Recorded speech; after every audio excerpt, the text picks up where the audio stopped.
In a $4 million Los Angeles mansion, the cries of infants echoed through gilded halls. 6 nannies, 16 toddlers, endless surveillance, and a mysterious Chinese couple who insisted they were all family. But when one baby was rushed to the hospital with life-threatening injuries, the façade cracked wide open, and the FBI uncovered a secret darker than anyone imagined. Welcome to Red Eastern True Crime. If you want to see more crime stories, please like and subscribe. Let's dive into this case. It began in May, with a baby, just 2 months old. The infant arrived at a Los Angeles hospital, limp, silent, bleeding into the brain. Doctors diagnosed intracranial hemorrhage and suspected abuse. They immediately notified police. Following the hospital's lead, officers drove to a sprawling Arcadia mansion worth millions. Outside, surveillance cameras watched from every corner, and warnings at the gate declared the property was guarded by armed security. But what lay inside was worse than anything they expected. Along with the injured infant, officers discovered 15 more children, all with identical shaved heads, cared for by 6 nannies. It didn't look like a home. It looked like something else entirely.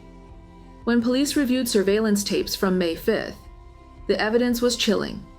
A 56-year-old Chinese nanny, Li Chunmei, was caught on camera violently shaking the baby's head, striking the infant until the child collapsed unconscious.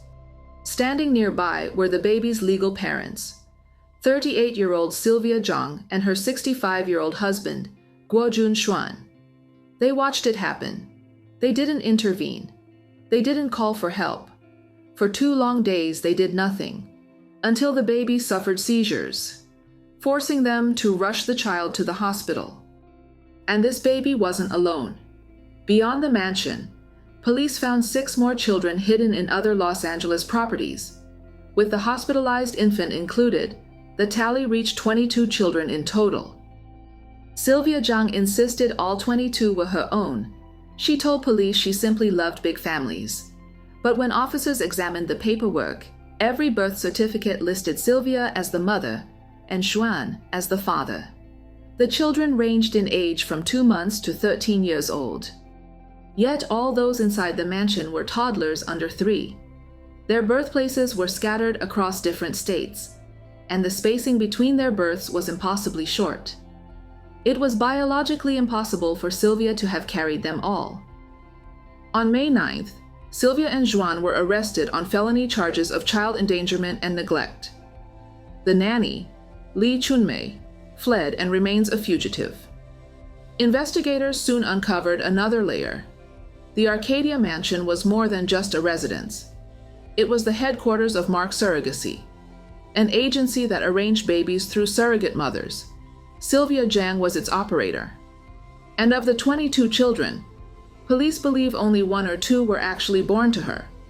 The rest were carried by surrogates, spread across the U.S. All 22 children were taken into foster care. Because the case stretched across multiple states and raised suspicions of human trafficking, the FBI stepped in. A local child abuse case had escalated into a federal probe. Yet, shockingly, just 4 days later, Sylvia and Xuan each posted $500,000 bail and walked free, awaiting the FBI's next move. Sylvia Zhang once married a man 40 years her senior, immigrated to the U.S., and gave birth to her first daughter in 2011. 10 years later, she divorced. Her partner, Guojun Xuan, was different, older, wealthier, and deeply connected. Born in Xinjiang, China, by his late 30s he owned multiple companies, served as a delegate to the People's Congress, sat on the Federation of Industry and Commerce, and was a Communist Party member. In Southern California's Chinese community, he was a known figure.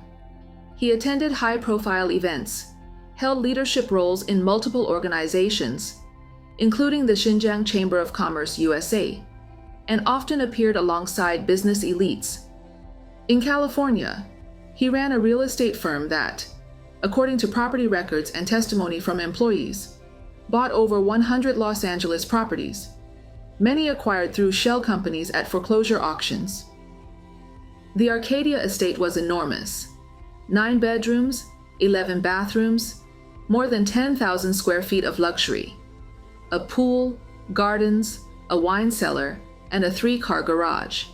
Its value today, $4.2 million. But inside, it didn't resemble a family home. Former employees said Juan monitored staff remotely through the house's surveillance system. Mark Surrogacy's office operated out of a bedroom, and neighbors recalled cars crowding the driveway during the day, with adults constantly coming and going. When reporters visited, they found toys, diapers, and formula scattered across the floors, even a reception-style front desk. Outside, baby walkers and trampolines littered the yard. It looked less like a home, more like a baby factory. In interviews with reporters, Sylvia Zhang denied human trafficking. She claimed that witnessing China's one-child policy had inspired her to build the large family she always dreamed of. "We can afford these children," she said. "We can care for them well. People don't want to have kids anymore, so we chose to have more." She emphasized that she and her husband were both U.S. citizens. But, soon after, multiple surrogate mothers came forward. Their accounts painted a very different picture. Kayla, a 27-year-old from Texas, had delivered a baby for the couple in March. When she heard the infant was placed in foster care, she was crushed. From the moment of delivery, she said, something felt off. Sylvia arrived hours late, barely looked at the baby, and before leaving, shoved $2,000 cash into Kayla's hand. "It didn't feel like someone desperate for a child," she recalled. "It felt purely transactional." Kayla is now fundraising to fight for custody of the baby. Another surrogate, Vanity, said she was contacted on Facebook by someone using the name Lin Hui, an alias for Sylvia Zhang. Posing as a childless woman desperate for a baby, Sylvia offered Vanity $55,000, plus free housing during pregnancy. Vanity agreed, but throughout her pregnancy, she rarely saw Sylvia or Xuan.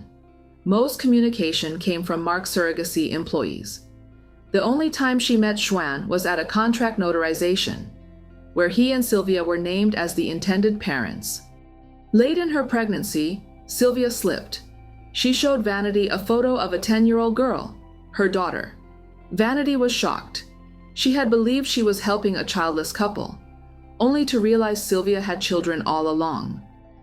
Other surrogates told similar stories. One in Los Angeles carried 2 children for them, in 2022 and 2024. Another in Florida suffered severe complications and delivered a stillborn after Sylvia told her bluntly, "Decide for yourself, but afterward you're on your own." Sylvia and Xuan never appeared at the hospital. In Pennsylvania, yet another surrogate remains pregnant, 26 weeks along, devastated to learn the truth. How could one couple manage so many surrogacies at once? The answer lies in America's patchwork surrogacy laws. There is no federal standard. Each state sets its own rules. New York banned commercial surrogacy until 2021. Michigan still criminalizes surrogacy contracts. But California? It is the most permissive state in the nation. Here, intended parents can be listed on a birth certificate before the child is even born, meaning surrogates are never legally mothers at all. And starting a surrogacy agency requires no license, no qualifications, no background checks. Between 2014 and 2020, 1/3 of all U.S. surrogacy clients came from overseas, with 41% of them from China. In China, surrogacy is banned. Years of the one-child policy left many families with only one heir. Wealthier couples, infertile families, and same-sex couples turned abroad. An American birthright citizenship, where every child born on U.S. soil becomes a citizen, was the ultimate lure. Many U.S. surrogacy agencies, often run by Chinese entrepreneurs, marketed this openly. One case, shared online, described how a Chinese couple shipped embryos to the U.S. A surrogate carried the pregnancy, while the agency handled everything: legal filings, birth certificates, even escorting the newborn back to China, because the parents couldn't obtain visas. At times, it looked less like building families, and more like online shopping for babies. Sylvia Zhang claimed every child was hers, that Mark Surrogacy worked only for her and Juan. "There's nothing illegal about wanting a big family," she repeated. But the reality told another story. 15 toddlers crowded into one mansion, their heads shaved, cared for in shifts by nannies. Surveillance showed them spanked, slapped, even forced into squats. This was not a home. This was industrialized childbirth. Each baby cost at least $100,000, covering surrogate fees, medical bills, and childcare. In 3 years, at least 17 births were confirmed, nearly $2 million spent. And yet, the couple allowed abuse to continue under their roof. The FBI is now investigating whether Sylvia and Juan were producing babies for sale. So far, what's clear is this: Sylvia and Juan turned childbirth into business, recruiting surrogates, drafting contracts, hiring nannies, a full-service operation, streamlined like a factory line. The FBI has not confirmed whether all 22 children were genetically theirs. Only 1 or 2 were carried by Sylvia herself. But as operators of a surrogacy agency, they had access to clients' sperm and eggs, sparking fears they may have used genetic material without consent. If trafficking was the motive, who were the buyers? Insiders say wealthy Chinese families unwilling to use official channels. In underground markets, a newborn U.S. citizen can sell for hundreds of thousands of dollars. One 2023 case raised alarms. After a surrogate delivery, 2 strangers, not Sylvia or Juan, arrived to claim the baby, carrying notarized authorization. A lawyer reported it to police. Nothing happened. At the same time, a judge noticed a surge of surrogacy filings with Sylvia and Juan's names. Concerned, he sent a child safety investigator, who concluded the children appeared healthy. And in July 2024, neighbors reported hearing a woman shouting at children in the mansion. Police records show the call, but it's unclear if anyone responded. Online, theories spread rapidly. Some suspected organ trafficking. Others whispered that Juan might be ill, relying on stem cells from his own children. Even now, no one knows whether the 24 identified children, including the Florida stillbirth and Pennsylvania pregnancy, are the full number. Legally, though, Sylvia and Juan remain the children's parents. Contracts signed, birth certificates secured. Unless abuse or trafficking can be proved, they retain the right to reclaim custody. California is America's economic powerhouse, with a GDP larger than most countries. But in chasing openness, diversity, and profit, it has allowed surrogacy to grow with almost no oversight. Across the U.S., the practice divides opinion. Supporters call it a miracle for families. Critics say it turns women into vessels and children into commodities. New York banned it until 2021. Michigan still criminalizes contracts, but California embraces it, leaving the door wide open. Dreams and ethics, freedom and gray markets. In surrogacy, these collide. This case may be only the tip of the iceberg, but it already serves as a warning. Without clear laws, what should be an act of hope can become the coldest of transactions. So in the name of wealth and freedom, are children the continuation of a dream, or bargaining chips in a business deal? What do you think truly lies behind this case? Share your thoughts in the comments. Thank you for watching. If you want to hear more untold stories like this one, don't forget to like and subscribe.